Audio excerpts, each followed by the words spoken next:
നമസ്കാരം. പണ്ട് കാലത്തെ ഒരു ചൊല്ലുണ്ട്, ഇരട്ടക്കുട്ടികളെ കൊണ്ട് തിരുമിച്ചാൽ നമ്മുടെ ആരോഗ്യം സംരക്ഷിക്കാം, അതേപോലെ തന്നെ വേദനകളൊക്കെ പെട്ടെന്ന് മാറുമെന്ന്. അപ്പോൾ ആരോഗ്യത്തെ സംരക്ഷിക്കുന്ന, അതേപോലെ തന്നെ നമ്മുടെ ജീവന് അത്യന്താപേക്ഷിതമായ ഇന്നത്തെ കാലഘട്ടത്തിൽ ആയുർവേദ ചികിത്സാ രംഗത്ത് ഇരട്ട ഡോക്ടർമാരുണ്ടെങ്കിലോ അപ്പോൾ കാര്യങ്ങൾ എളുപ്പമായി അല്ലേ? Doctor twins Veda Ayurveda Siddha and panchakarma centre. ഇനി മറ്റൊരു പ്രധാന പ്രത്യേകത, ഇരട്ട പുണ്യാത്മാക്കളായ കന്തീശങ്ങളുടെ പള്ളി എന്നറിയപ്പെടുന്ന കോതനെല്ലൂർ ഫൊറോന പള്ളിയുടെ സമീപത്താണ് ഇത് സ്ഥിതി ചെയ്യുന്നത്. ഇരട്ടകളുടെ നാട് എന്നാണ് കോതനെല്ലൂർ അറിയപ്പെടുന്നത്. അപ്പോൾ ആയുർവേദത്തെ സംരക്ഷിക്കുന്ന ആയുർവേദ ചികിത്സയ്ക്ക് എന്തെല്ലാം കാര്യങ്ങളാണ് ഇവിടെ ചെയ്യുന്നത് അറിയാം, പറയാം. കമാൺ.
അപ്പോൾ ഞാൻ തുടക്കത്തിലേ പറഞ്ഞതുപോലെ നാട്ടുമൊഴിയും പഴമൊഴിയും ഒക്കെ സംഗമിക്കുന്ന ആയുർവേദത്തിൻ്റെ മിടുക്കരായ ട്വിൻസ് നടത്തുന്ന ആശുപത്രിയിലാണ് ഞാൻ ഉള്ളത്.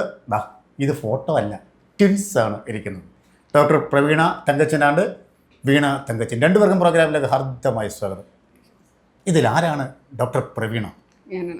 അപ്പോൾ ആദ്യത്തെ ചോദ്യം, നമ്മൾ ഇരട്ടകളുടെ നാടെന്നാണ് കോതനെല്ലൂർ അറിയപ്പെടുന്നത്. ഇരട്ടകളുടെ ഒപ്പമാണ് ഞാൻ ഇരിക്കുന്നത്. അതേപോലെ പുണ്യാത്മാക്കളായ കന്തീശങ്ങളുടെ നാട്, ഒരുപാട് പ്രത്യേകതകളുള്ള കോതനെല്ലൂർ. ശരിക്കും ആയുർവേദത്തിൻ്റെ ഈറ്റില്ലമായ ഇവിടെ നിന്ന് സംസാരിക്കുമ്പോൾ എന്താണ് ഈ നാടിനെക്കുറിച്ച് തോന്നുന്നത്? കോതനെല്ലൂർ എന്ന് പറയുന്നത് ശരിക്കും ഇരട്ടകളുടെ നാട് തന്നെയാണ്. ഇവിടെ കൂടുതലായിട്ടും ഇരട്ടകളുണ്ട്. അത് ജാതിമത ഭേദമന്യേ ഇരട്ട കുട്ടികൾ ഒരുപാടുണ്ട്. അപ്പോൾ എല്ലാ വർഷവും നമ്മുടെ ഇരട്ട പുണ്യാളന്മാരുടെ പള്ളിയിൽ ഇരട്ട സംഗമം, അതായത് ട്വിൻസ് മീറ്റ് എന്നുള്ള രീതിയിൽ ഇരട്ട സംഗമം നടത്താറുണ്ട്. അതിനും ജാതിമത ഭേദമന്യേ എല്ലാ ആൾക്കാരും പങ്കെടുക്കാറുണ്ട്. ഈ ആയുർവേദത്തിലേക്ക് കടന്നു വരാനുള്ള പ്രധാന പ്രചോദനം ആ ഒരു കൺസെപ്റ്റാണോ? ഇരട്ടകൾ തിരുമിയാൽ വേദന കുറയുന്നു എന്ന് പഴമക്കാർ പറയും. അതെ, ചെറുപ്രായത്തിൽ തന്നെ ഞങ്ങളെ കൊണ്ട് തിരുമിക്കുമായിരുന്നു ആൾക്കാർ. ഇരട്ടകൾ ചെയ്താൽ ശരിയാകും, പെട്ടെന്ന് റെഡിയാകും എന്ന് പറഞ്ഞിട്ട് ചെറുതിലേ മുതലേ ഞങ്ങളെ കൊണ്ട് ആൾക്കാർ തിരുമിക്കുമായിരുന്നു. അപ്പം ആ ഒരു രീതി ചെറുപ്പത്തിലേക്ക് ഡോക്ടർമാരായില്ലേ? ഈ ആയുർവേദം തിരഞ്ഞെടുക്കാനുള്ള കാരണം അതാണോ ശരിക്കും? അതെ, തീർച്ചയായും നമുക്ക് പ്രകൃതിയോടുള്ള ഒരു സ്നേഹവും ആയുർവേദ മരുന്നുകളോടുള്ളൊരു ചെറുപ്പത്തിലേ മുതലുള്ളൊരു ഉപയോഗവും ഒക്കെ അതിനൊരു സഹായമായി എന്ന് വേണമെങ്കിൽ പറയാം. ശരി. അപ്പോൾ ഇനിയും ഡോക്ടറോടാണ് ചോദ്യം, ഇവിടെ എന്തൊക്കെ ചികിത്സകളാണ്? നമ്മുടെ ഇവിടെ എല്ലാ ആയുർവേദ ചികിത്സകളും ചെയ്യുന്നുണ്ട്. അതിലേറ്റവും പ്രധാനം എന്ന് പറയുന്നത് പഞ്ചകർമ്മ ചികിത്സയും അതുപോലെ തന്നെ പ്രസവരക്ഷ ശുശ്രൂഷയുമാണ്. അതിനകത്ത് പഞ്ചകർമ്മത്തിൽ വരുന്നത് 5 ക്രിയകളാണ്. വമനം, വിരേചനം, നസ്യം, വസ്തി, രക്തമോക്ഷം. ഇതാണ് പഞ്ചകർമ്മ ചികിത്സകൾ. ശരിക്കും ഈ 5 നമ്മൾ പഞ്ചകർമ്മ ശോധന ചികിത്സകൾ എന്ന് പറയുന്നത്. അപ്പോൾ അതിന് മുന്നേ ആയിട്ട് നമ്മൾ ശരീരത്തെ ഒരുക്കാനായിട്ട്, അതായത് ഈ പഞ്ചകർമ്മ ശുദ്ധിക്രിയയിലേക്ക് ശരീരത്തെ എത്തിപ്പെടുത്താനായിട്ട് നമ്മൾ ചെയ്യുന്ന ചികിത്സകളാണ് ഈ ഫുൾ ബോഡി മസാജ്, അതായത് അഭ്യംഗം, സ്വേദനം എന്ന് പറഞ്ഞാൽ ഫുൾ ശരീരം മുഴുവൻ വിയർപ്പിക്കുക. പിന്നെ കിഴികൾ, പലതരത്തിലുള്ള കിഴികളുണ്ട്. ഇലക്കിഴി, ആവിക്കിഴി, പൊടിക്കിഴി, അതുപോലെ തന്നെ ഞവരക്കിഴി, അങ്ങനെ പല പല കിഴികളുണ്ട്. അത് ശരീരത്തിൻ്റെ ഓരോരുത്തരുടെ അവസ്ഥയ്ക്കനുസരിച്ച് നമ്മളത് പ്രയോഗിക്കുകയാണ് ചെയ്യുന്നത്. അതുപോലെ തന്നെ എത്ര പഴകിയ രോഗങ്ങൾക്കും ഇവിടെ ചികിത്സയുണ്ടെന്ന് പറയുന്നു, അല്ലെങ്കിൽ നമ്മുടെ ഈ ആയുർവേദത്തിൽ ചികിത്സകളുണ്ടെന്നാണ് എൻ്റെ ഒരു അറിവ്. അത് എത്രത്തോളം ശരിയാണ്? ഉണ്ട്. പഴകിയ രോഗങ്ങൾ എന്ന് പറഞ്ഞാൽ പല സ്ഥലങ്ങളിലും പോയി മാറാത്ത അസുഖങ്ങൾ, അതായത് റിപ്പീറ്റായിട്ട് വന്നുകൊണ്ടിരിക്കുന്ന അസുഖങ്ങൾ, മാറിയെന്ന് വിചാരിച്ചാലും അത് പിന്നീട് റിപ്പീറ്റായിട്ട് വരുന്നുണ്ട്. അങ്ങനെയുള്ള അവസ്ഥകളിലൊക്കെ ആൾക്കാർ ഇവിടെ വരാറുണ്ട്. കാരണം വെച്ചാൽ അതിൻ്റെ മൂലകാരണം കണ്ടെത്തി ചികിത്സ ചെയ്യുക എന്നുള്ളതാണ് നമ്മുടെ ഇതിൽ സംബന്ധിച്ചിടത്തോളം അതിൻ്റെ ഇമ്പോർട്ടൻറ്റ് കാര്യം. അപ്പോൾ അത് നമ്മളതിൻ്റെ മൂലകാരണം കണ്ടെത്തി ചികിത്സിക്കുമ്പോൾ അത് മാറാതെ അസുഖങ്ങളും പെർമനൻ്റ് ആയിട്ട് നമുക്ക് മാറ്റി കിട്ടും. പിന്നെ റിക്കറൻസി വരത്തില്ല. എൻ്റെ മകളെ ഇങ്ങോട്ട് വന്നപ്പോഴേ പറഞ്ഞു, എനിക്ക് പെൺകുട്ടിയാണ്, ഈ മുടി കുഴിച്ചില്ല അതുപോലെ മുടി വളരുന്നതിനൊക്കെ കിംസ് ആയുർവേദയിൽ പ്രത്യേക ഒരു എണ്ണയുണ്ട്, അത് കിട്ടുമോ, എന്താണ് ഇതിൻ്റെ രഹസ്യം എന്ന് ചോദിക്കണമെന്ന് പറഞ്ഞു. അപ്പോൾ അങ്ങനെ ഒരു സംഭവം ഉണ്ടോ? അതായത് നമ്മുടെ ഇവിടെ കൂടുതൽ ഉപയോഗിക്കുന്ന മരുന്നുകൾ നമ്മുടെ ആയുർവേദ മാനുഫാക്ചറിങ് യൂണിറ്റ് ഉണ്ട് നമുക്ക്. അവിടെ നമ്മൾ പ്രത്യേകമായിട്ട് ഉണ്ടാക്കുന്ന മരുന്നുകളാണ്. അത് മുടികൊഴിച്ചിലും താരൻ അതുപോലത്തെ ഇപ്പോഴത്തെ കണ്ടീഷനുകൾക്കെല്ലാം, അതായത് അലർജിക്കായിട്ട് ഉണ്ടാവാറുണ്ട്. വട്ടത്തിൽ മുടി കൊഴിയുക, അതുപോലെ അല്ലാതെ മുടി കൊഴിച്ചിൽ കാൽഷ്യം ഡെഫിഷ്യൻസി കൊണ്ടൊക്കെ മുടി കൊഴിയുക, അങ്ങനെ പല കണ്ടീഷനുണ്ട്. അപ്പോൾ അതിന് പറ്റിയ എണ്ണകൾ നമ്മളവിടെ ഉണ്ടാക്കുന്നുണ്ട്. നമുക്കിപ്പോൾ അലോപ്പതി പല സെപ്പറേറ്റ് ഡിപ്പാർട്ട്മെന്റ് ആയിട്ടാണ് ഇവിടെ ചികിത്സകൾ, അതോ നിങ്ങൾ രണ്ടുപേരാണ് മറ്റുള്ള ഡോക്ടേഴ്സ് ഒക്കെ ഉണ്ടോ ഇവിടെ? ഇപ്പം മെയിനായിട്ട് നമ്മൾ 2 ഡോക്ടേഴ്സാണ് ഇവിടെ ഉള്ളത്. നമ്മളെല്ലാം ഇവിടെ എല്ലാ ചികിത്സകളും ഇവിടെ ചെയ്യാറുണ്ട്. പിന്നെ ഓരോ ചികിത്സയും നമ്മൾ പാക്കേജ് ആയിട്ട് കൊടുക്കാറുണ്ട്. അത് ഓരോ കണ്ടീഷൻ അനുസരിച്ച് 7 ഡേയ്സ്, 14 ഡേയ്സ്, 21 ഡേയ്സ് അങ്ങനെ പാക്കേജ് ആയിട്ട് ഓരോ ട്രീറ്റ്മെന്റുകൾ കൊടുക്കാറുണ്ട്. ഈ ആയുർവേദ ആശുപത്രി ഏറ്റവും വലിയ പ്രത്യേകത, ഇവിടുത്തെ നിരവധി ആളുകൾ എന്നോട് പറഞ്ഞത് നിരവധി പാക്കേജുകൾ അവരുടെ ബഡ്ജറ്റ് കാലിയാവാതെ മിതമായ രീതിയിൽ കിട്ടുന്നു. അപ്പോൾ പാക്കേജുകൾ മറ്റെന്തൊക്കെ പാക്കേജുകളാണ് നമുക്കുള്ളത്? അതായത് നമുക്ക് കർക്കിടക പാക്കേജുകളുണ്ട്. അതായത് ഓരോരുത്തരുടെയും ഇപ്പോൾ രോഗിക്ക് എന്താണോ ആവശ്യം അവരുടെ ശരീരത്തിനനുസരിച്ച് അവരുടെ രോഗത്തിനനുസരിച്ചാണ് നമ്മൾ പാക്കേജുകൾ സജസ്റ്റ് ചെയ്യുക. അതിൽ 7 ഡേയ്സ്, 14 ഡേയ്സ്, 9 ഡേയ്സ്, 21 ഡേയ്സ് അങ്ങനെയാണ് പാക്കേജുകൾ കൊടുക്കുക. അതിൽ ഫുൾ ബോഡി മസാജ്, അഭ്യംഗം, സ്റ്റീം, ആവിക്കിഴികൾ, ഇലക്കിഴികൾ അതെല്ലാം ഓരോ ദിവസത്തിനനുസരിച്ച് ചെയ്തു കൊടുക്കും. ഈ കർക്കിടക മാസം സ്പെഷ്യൽ അങ്ങനെയൊക്കെ നമ്മൾ ചെയ്യാറുണ്ട്. ഉണ്ട്. കർക്കിടകം വളരെ സ്പെഷ്യലാണ് ആയുർവേദത്തെ സംബന്ധിച്ച്. അത് പണ്ട് മുതലേ അങ്ങനെ ആയിരുന്നു. കാരണം നമ്മൾ കർക്കിടകത്തിലാണ് നമ്മുടെ ആരോഗ്യത്തിന് ഏറ്റവും പ്രാധാന്യം കൊടുക്കുന്ന ഒരു മാസമാണ് കർക്കിടക മാസം. അതുകൊണ്ട് ഇമ്പോർട്ടൻ്റ് ആണ്. ശരീര സംരക്ഷണത്തിന് ഏറ്റവും പ്രധാനമായ മാസം തന്നെയാണ് കർക്കിടകത്തിന്റെ കാര്യം പറഞ്ഞപ്പോഴാണ് വേറൊരു കാര്യം. നമ്മുടെ മാനുഫാക്ചറിങ് യൂണിറ്റിൽ തന്നെ ഉണ്ടാക്കുന്ന കർക്കിടക കഞ്ഞി നമ്മുടെ ഇവിടെ ലഭ്യമാണ്. അപ്പോൾ കർക്കിടക മാസത്തിൽ ആൾക്കാർ വന്ന് മേടിച്ച് ഉപയോഗിക്കാറുണ്ട്. നല്ല റിസൾട്ടും കിട്ടുന്നുണ്ട്. എല്ലാ മരുന്നുകളും നമ്മുടെ ഓൺ ഫാക്ടറിയിൽ തന്നെയാണ്. അതെ ഓൺ ഫാക്ടറി ഉണ്ട്. നമ്മൾ അവിടുത്തെ മരുന്നുകൾ തന്നെയാണ് ഇവിടെയും ട്രീറ്റ്മെന്റിനായിട്ട് ഉപയോഗിക്കുന്നത്. അതേപോലെ തന്നെ ഈ പണ്ടത്തെ കാലത്തെ പ്രസവരക്ഷ എന്ന് പറയുന്നത് വളരെ പ്രധാനപ്പെട്ട ഒന്നായിരുന്നു. നമ്മുടെ മുത്തശ്ശിമാര്, നമ്മുടെ അമ്മമാരൊക്കെ നടത്തിയിരുന്ന ആ ഒരു സംരക്ഷണം ഭയങ്കര കെയർ ആയിരുന്നു. ഇവിടെ നിന്നും അവിടെ അങ്ങനെ തന്നെ ലഭിക്കുന്നു എന്നറിഞ്ഞതിൽ സന്തോഷം. അപ്പൊ അതിനെന്തൊക്കെയാണ് പ്രത്യേകമായി ചെയ്യുന്നത്? അതെ, പറഞ്ഞതുപോലെ തന്നെ പണ്ട് കാലത്ത് പ്രസവരക്ഷയ്ക്ക് കൊടുത്തിരുന്ന അതേ രീതിയിൽ തന്നെയാണ് നമ്മൾ ചെയ്യുന്നത്.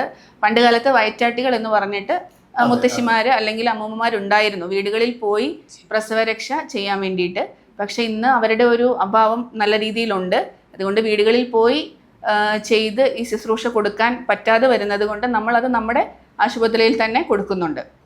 അപ്പം അതിൽ അമ്മയ്ക്കും കുഞ്ഞിനും ഒരേപോലെ അമ്മയ്ക്ക് വേദുകുളി, മസാജ്, പിന്നെ മുടികെട്ടൽ, കേശധൂപനം, അങ്ങനെ ഒരു പ്രൊസീജിയറായിട്ട് നമ്മളത് ചെയ്തു വരുന്നുണ്ട്.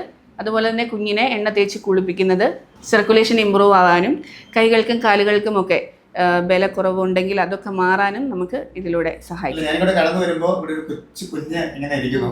ഞാനത് കണ്ടു, ഓനത്തുള്ള കുഞ്ഞ്.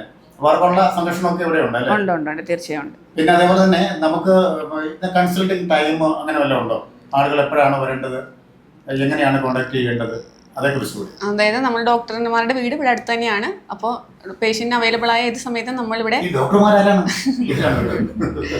അപ്പോൾ ഏത് സമയത്തും പേഷ്യന്റ് ആവശ്യമുള്ളപ്പോൾ നമ്മളിവിടെ എത്താറുണ്ട്. പിന്നെ ടൈം എന്ന് പറയുന്നത് രാവിലെ 8:30 തൊട്ട് വൈകുന്നേരം ഒരു 6 മണി വരെയാണ് കൺസൾട്ടേഷൻ ടൈം വെച്ചിരിക്കുന്നത്. പക്ഷേ നമ്മൾ ട്രീറ്റ്മെന്റുകൾ, അതായത് ഫുൾ ബോഡി മസാജ്, സ്റ്റീം, അതൊക്കെ രാവിലെ വെളുപ്പിന് തന്നെ 5:30 തന്നെ സ്റ്റാർട്ട് ചെയ്യും. അപ്പോൾ ഡോക്ടർമാരും തെറാപ്പിസ്റ്റുകളും ഏത് സമയത്തും അവൈലബിൾ ആണ് എന്ന് ചുരുക്കം. അതേപോലെ തന്നെ മറ്റ് പ്രധാനപ്പെട്ട ചികിത്സകൾ എന്തൊക്കെയാണ്? നമ്മളിപ്പം സ്ത്രീകളെ സംബന്ധിച്ചാണെങ്കിൽ ഇപ്പം ഞാൻ കൂടുതലായിട്ട് കണ്ടുവരുന്ന നടുവേദന ഒരു വലിയ പ്രശ്നമാണ്. പുരുഷന്മാർക്കുണ്ട്. അപ്പോൾ അതിനുള്ള ചികിത്സാ രീതികളൊക്കെ നമുക്കിവിടെ അവൈലബിൾ ആണ്. ഉണ്ട്. നട്ടൽ സംബന്ധമായ എല്ലാ അസുഖങ്ങൾക്കും ഇവിടെ ചികിത്സ ലഭ്യമാണ്. നട്ടലെന്ന് പറയുമ്പോൾ അതിനായിട്ട് പല രീതിയിൽ വരാം നടുവേദന. ഒന്നെങ്കിൽ ഡിസ്ക് ബൾജ് ചെയ്ത് പുറത്തേക്ക് തള്ളി വന്നിട്ട് അങ്ങനെ മൂലം അവർക്ക് കാലുകൾക്ക് മരപ്പ്, അങ്ങനെയുള്ള അങ്ങനെയുള്ള ഇതുണ്ട്. പിന്നെ അതല്ലാതെ ഇതുപോലെ തേയ്മാനം വന്നിട്ട് നടുവേദന വരുന്ന കേസുകളുണ്ട്. അങ്ങനെ പല രീതിയിലുള്ള നടുവേദനകളുണ്ട്. അതിനെല്ലാം നമ്മളിവിടെ ട്രീറ്റ്മെൻറ്റ് കൊടുക്കാറുണ്ട്. ഈ ആയുർവേദം എന്ന് പറഞ്ഞാൽ ആയുസ്സിനെ സംരക്ഷിക്കുന്ന ഒന്നാണ് ആയുർവേദം എന്ന് പറയുന്നത്. അപ്പോൾ ശരിക്കും നമ്മളൊരു അസുഖം വരുന്നതിന് മുമ്പ് നമ്മൾ ഇത്തരത്തിലുള്ള ആരോഗ്യ അല്ലെങ്കിൽ ഇത്തരത്തിലുള്ള ചികിത്സകൾ ചെയ്യണം അല്ലേ? ആയുർവേദ ചികിത്സകൾ ചെയ്യണം അല്ലേ? ആയുസിന്റെ വേദമാണ് ആയുർവേദം. അതെ. നമുക്ക് ആയുസ് എങ്ങനെ നിലനിർത്താം എന്ന് ഒരു ആദ്യം തൊട്ട് പറയുന്ന ഒരു ശാഖ തന്നെയാണ് ആയുർവേദം. അപ്പോൾ ഒരു അസുഖം വരുമ്പോഴല്ല, അസുഖം വരുന്നതിന് മുന്നേ തന്നെ നമ്മുടെ ബോഡി ചില ലക്ഷണങ്ങൾ കാണിക്കും. പക്ഷെ നമ്മളത് മൈൻഡാക്കാറില്ല. അതെ. ചെറിയൊരു വേദനയില്ലേ, ചെറിയൊരു നീരല്ലേ, പോട്ടെ എന്ന് പറഞ്ഞിട്ട് നമ്മളത് അവസാനം നമുക്ക് സഹിക്കാൻ പറ്റാത്ത അവസ്ഥയിലോട്ട് വരുമ്പോഴാണ് നമ്മളൊരു ഡോക്ടറിനെ സമീപിക്കുക അല്ലേ. അപ്പോൾ ആ ചെറിയ ആദ്യത്തെ സ്റ്റേജിൽ തന്നെ, സ്റ്റേജ് വളരെ ഇമ്പോർട്ടൻ്റ് ആണ് ആയുർവേദത്തിൽ. ഏത് സ്റ്റേജിലാണോ നിൽക്കുന്നത് അതിനനുസരിച്ച് നമ്മൾ ട്രീറ്റ്മെൻറ്റ് സജസ്റ്റ് ചെയ്യുന്നത്. അപ്പം വളരെ ഏർലി സ്റ്റേജിൽ തന്നെ നമ്മുടെ അടുത്ത് എത്തുവാണെങ്കിൽ നമുക്കും എളുപ്പമുണ്ട്, അവർക്കും എളുപ്പമുണ്ട്. അതേപോലെ തന്നെ ഇപ്പോഴത്തെ വളരെ തിരക്കുപിടിച്ച ജീവിതമാണ്. നമ്മൾ ആരോഗ്യ സംരക്ഷണത്തിന് വേണ്ടി പലപ്പോഴും പലരും മാഡം പറഞ്ഞതുപോലെ കെയർ കൊടുക്കാറില്ല. അപ്പോൾ നമ്മൾ ഈ ആരോഗ്യം സംരക്ഷിക്കുന്നതിന് എന്തൊക്കെ കാര്യങ്ങളാണ് നിങ്ങളുടെ ഈ അറിവ് വെച്ച് നമ്മൾ ചെയ്യേണ്ടത്? പ്രിയപ്പെട്ട പ്രേക്ഷകർ എന്താണ് പറയാനുള്ളത്? അതായത് ആരോഗ്യം എന്ന് പറയുന്നത് നമ്മുടെ ആരോഗ്യത്തെ ബാധിക്കുന്ന പല ഘടകങ്ങളുണ്ട്. ഒന്ന് കാലാവസ്ഥ, ഒന്ന് നമ്മൾ കഴിക്കുന്ന ആഹാരം, നമ്മൾ ചെയ്യുന്ന രീതികൾ, അതായത് നമ്മുടെ വ്യവഹാരങ്ങൾ, ഇതെല്ലാം നമ്മുടെ ആരോഗ്യം നിലനിർത്താൻ വളരെ നമ്മുടെ ആരോഗ്യത്തെ ബാധിക്കുന്ന ഘടകങ്ങളിൽ ഇമ്പോർട്ടൻ്റ് ആണ്. അപ്പോൾ നമ്മൾ ചെയ്യേണ്ടത് എന്താണെന്ന് വെച്ചാൽ ആയുർവേദത്തിൽ ഇപ്പോൾ ദിനചര്യ, ഋതുചര്യ എന്ന് പറഞ്ഞിട്ട് വളരെ ഡീറ്റെയിൽഡ് ആയിട്ട് എല്ലാം പറയുന്നുണ്ട്. നമ്മളൊരു ദിവസത്തിൽ ചെയ്യേണ്ട കാര്യങ്ങൾ എന്തൊക്കെയാണ്, ഒരു ഋതുവിൽ ചെയ്യേണ്ട കാര്യങ്ങൾ എന്തൊക്കെയാണ്, ഒരു ഋതുവിൽ നിന്ന് മറ്റൊരു ഋതുവിലോട്ട് മാറ്റുമ്പോൾ നമുക്ക് നമ്മുടെ ശരീരത്തിന് സംഭവിക്കുന്ന കാര്യങ്ങൾ എന്തെല്ലാമാണ്, അതിന് നമ്മൾ ചെയ്യേണ്ട കാര്യങ്ങൾ എന്തെല്ലാമാണ്, അതെല്ലാം വ്യക്തമായിട്ട് പറയുന്നുണ്ട്. അപ്പോൾ അതനുസരിച്ച് നമ്മൾ ഫോളോ ചെയ്ത്, അതായത് ഇന്ന് ഏറ്റവും ഇമ്പോർട്ടൻ്റ് എന്ന് പറഞ്ഞാൽ നമ്മുടെ ആരോഗ്യത്തിന് ബാധിക്കുന്ന ഒരു ഘടകം എന്ന് പറഞ്ഞാൽ നമ്മുടെ ആഹാര രീതി തന്നെയാണ് അല്ലേ. ഫാസ്റ്റ് ഫുഡും നമുക്ക് സമയമില്ല, ജോലിയായിട്ട് എല്ലാം ബന്ധപ്പെട്ട് കിടക്കുന്നത് കൊണ്ട് നമുക്ക് സമയമില്ല. അപ്പം കുറച്ചൊരു സമയം നമ്മൾ കണ്ടെത്തി അതിനായിട്ട് ശ്രമിക്കുകയാണെങ്കിൽ നമുക്ക് ശരിക്കും നമ്മുടെ ആരോഗ്യം നിലനിർത്താൻ തന്നെ സാധിക്കും, മരുന്ന് കൂടാതെ. അതേപോലെ പറഞ്ഞ പോലെ ചെറിയൊരു അസുഖം വരുമ്പോൾ തന്നെ ഡോക്ടറെ സമീപിച്ച് അതിനാവശ്യമായ മരുന്നെടുക്കുക, അല്ലാതെ കൂടുതലായിട്ട് എടുക്കാനല്ല. അങ്ങനെയാകുമ്പോൾ നമ്മുടെ ആരോഗ്യം നിലനിന്ന് തന്നെ പോകും. ഡോക്ടർ പറഞ്ഞ പോലെ തന്നെ നമ്മൾ ആയുർവേദം എന്ന് പറഞ്ഞാൽ ആയുസ്സിൻ്റെ വേദമാണ്. അപ്പം അലോപ്പതിയോടൊപ്പം തന്നെ നമ്മൾ ആയുർവേദത്തെയും ആ രീതിയിൽ തന്നെ കൊണ്ടുപോവുകയാണെങ്കിൽ നമുക്ക് ആരോഗ്യം പൂർണ്ണമായിട്ട് നിലനിർത്താൻ സാധിക്കും. എന്തായാലും ആയുർവേദത്തെക്കുറിച്ചും ഈ സ്ഥാപനത്തെക്കുറിച്ചും വളരെ വിശദമായ കാര്യങ്ങൾ പറഞ്ഞു തന്ന ഇരട്ടകളായ ഡോക്ടേഴ്സിന് പ്രത്യേക നന്ദി. അപ്പോൾ നമ്മുടെ ആയുസ്സിനെയും ആരോഗ്യത്തിനെയും സംരക്ഷിക്കുന്ന ഒന്നാണ് ആയുർവേദം. അത് യാതൊരു മാറ്റവുമില്ല. നട്ടുവഴി പോലെ കുറേ കാര്യങ്ങൾ നമുക്ക് പറഞ്ഞു തന്നു. അപ്പോൾ ആ തിരുമ ചികിത്സകളൊക്കെ പോലെ ഇരട്ടകളായ ഡോക്ടർമാരുടെ സേവനം ഇവിടെ നിന്നും നിങ്ങൾക്ക് ലഭിക്കുന്നു. സേവനം ആവശ്യമുള്ളവർ തീർച്ചയായും നിങ്ങൾക്കൊരു റൈറ്റ് ചോയ്സ് തന്നെയാണ് ഈ സ്ഥാപനം. പ്രിയപ്പെട്ട ട്വിൻസ് ഡോക്ടേഴ്സിനൊപ്പം ക്യാമറാമാൻ റിജോയ് പറവൂരിനൊപ്പം എൻ്റെ മീഡിയ ടീമിനൊപ്പം സൈനിങ് ഓഫ് ഷിയർ ചങ്ങനാശ്ശേരി.